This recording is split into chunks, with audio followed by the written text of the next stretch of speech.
Meron, mausok.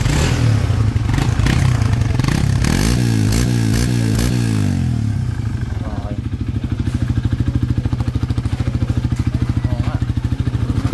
Ayan. Malangis yung tambutso. Tapos maingay. Okay. Ilalim na ilalim yung tunog eh. Ayan o. Oh. Piston slap din eh no. Tapos connecting rod. Yan. Nasiraan na kasi yan. Dalamahin niya yun. Dama yung block no. Kaya siya talaga nagusok. Pero sabi niya 1 week pa lang daw yun natin. Eh ganun talaga. Abutin talaga. Yung mga unang ano, sintomas din na napansin. Pero ito kasi ano, naglalangis na yung tambutso. Tapos iba na yung tunog at mausok na yung ano, yung pipe, lumalabas yung usok. So possible kasi niyan is yung mismong block nakakalusot na, kaya ganito. Siyempre kaya nasira yung block dahil din sa pangilalim, connecting rod. At talagang rinig sa ilalim. So ito gagawin na. At papakita natin sa inyo kung ano yung itsura ng loob, kung bakit nangyari yun.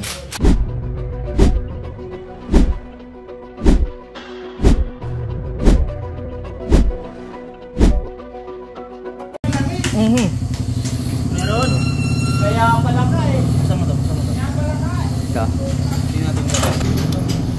Yeah. Wala. Coyote.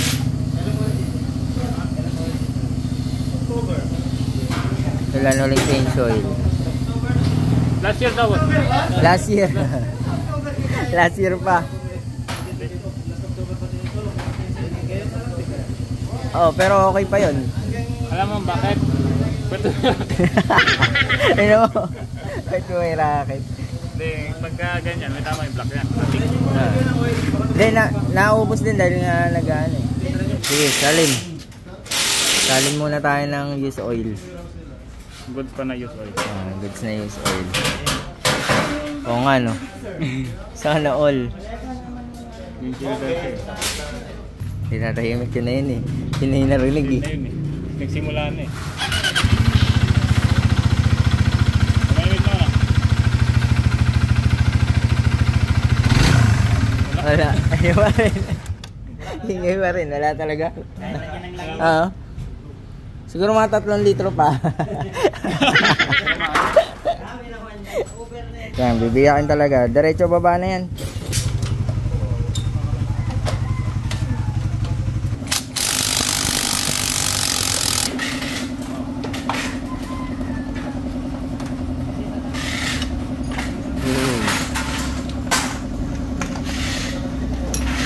Long nose.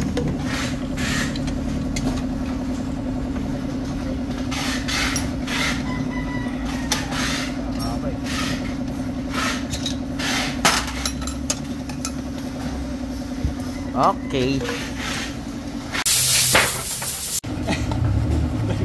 Tatawin mo na yan. Gas pipe. Kung walang laman, bili ka na lang.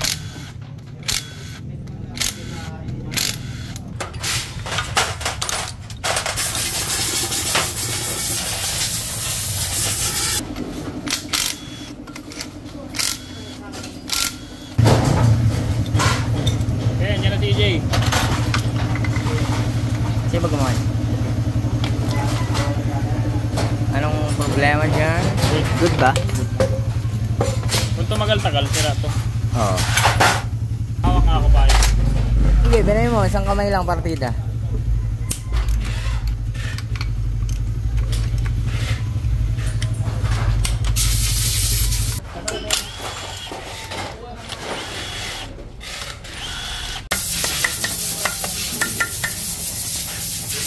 Basa.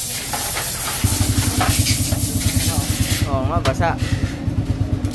Oo, basang-basa.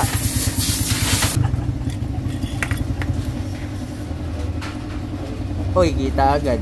Ang laki. Laking gas-gas. Ayan guys, kitang-kita bakit nagusok. Diba? Pakita natin kay boss. Ito. Ayan. Matik yan. Matik na yan. Ayan o.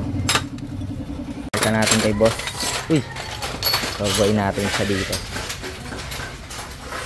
Boss. Rider curve yan boss ah. Busy ka dyan ah. Istorboyin lang ito boss. Papaditi kita. Ito boss. Pangatawanan mo yan. Oh. Yan yung nag-uusok. Anong sa tingin mong sanina ito? Langis pa rin. Number 1 talaga langis. Lahat ng nasira ng mga internal parts kapag ka ang oil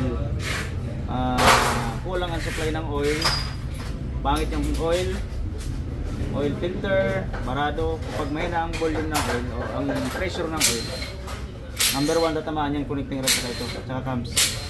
Yun talaga ang target ng Nakaligtas pa yung cams niya pero ito talaga ang lala. So yan boss, salamat boss. DTI ka sa akin mamaya. Harapin kita. So, sabi naman ni customer bagong change oil ito. Pero ganun talaga kasi lumulusot na yung langis eh.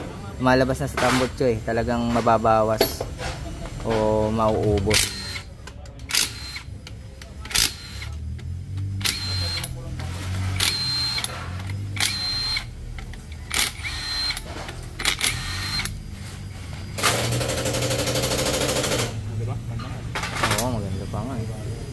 Good pa nga eh.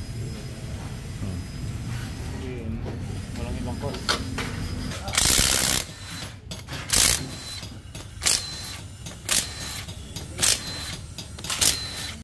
Biyak na.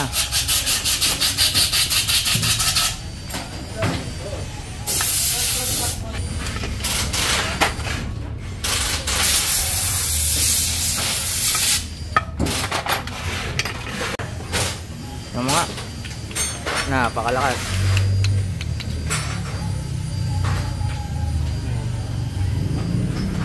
Yan yung umiingay talaga, no?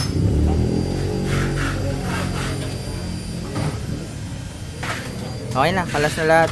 Maglilinis na lang. Tapos palitan yung mga dapat palitan. Guys, buo na. Ito na yung kabuuan ng loob ng makina. Kung mapapansin nyo, malinis na rin. Malinis na at napalitan na rin ng connecting rod. Ayan.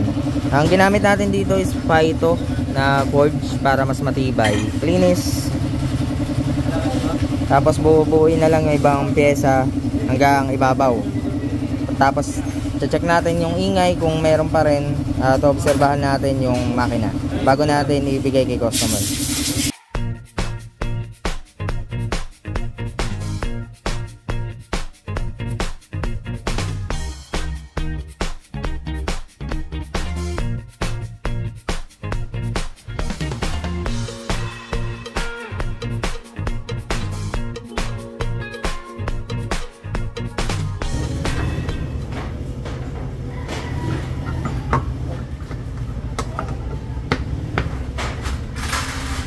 Ayan, okay na. Ang block natin na ginamit, Motaro, steel bore, para pasok sa budget. So, ang pinaka major natin is connecting rod. And ito, syempre. Yun lang naman, diba? Yung pinaka main issue natin na nakita. Connecting rod, tsaka block. The rest good na. So, ayan. Install na natin sa motor. At ma-check, ma-obserbahan.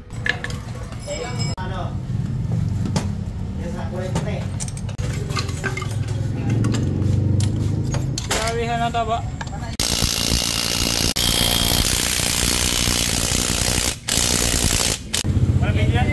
Ano yan? Okay na pala yan? Uy, mandar. Tahimik pa. Boss, tahimik ka? Ayan ba yung papa, no? BIR, bakit tahimik? Nagpatibok ng puso ni boss.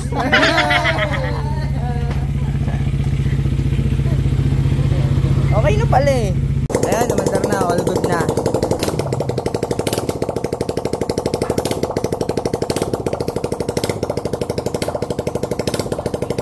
Dale, bakit in-start mo nang walang tambutso? Anong reason? Parang check natin kung usok. Kung may usok. Kasi nung una mausok, 'di ba? Tsaka may ano yung tambutso. si boss. May napagalitan.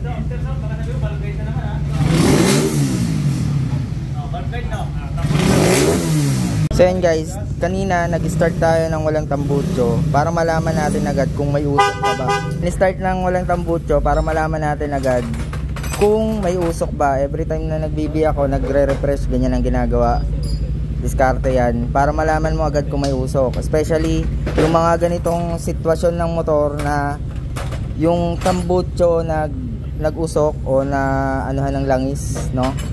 Kasi pag in-start natin yan nang nakalagay na yung tambutso, may usok yan. So hindi natin maobserbahan agad kung okay yung sitwasyon na itong pagkakabuo. So yun, nag-inspection tayo kung may usok pa ba, wala naman. So pag nilagay natin yung tambutso niya, meron yan.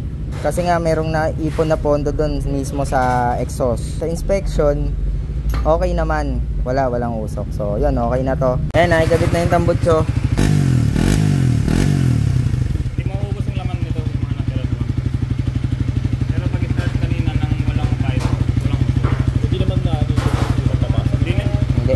Nakadikit lang yan dyan. Maubos yung katagalan na gamit. Magiging okay din yan.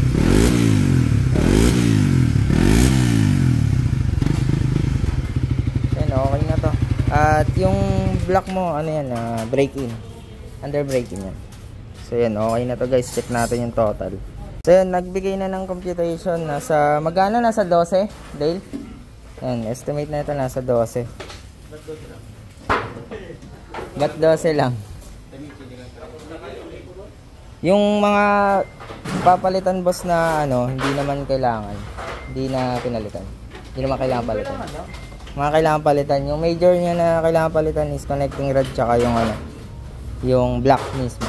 So, nagtotal ng nasa 12K. So, yun guys. Salamat sa panonood.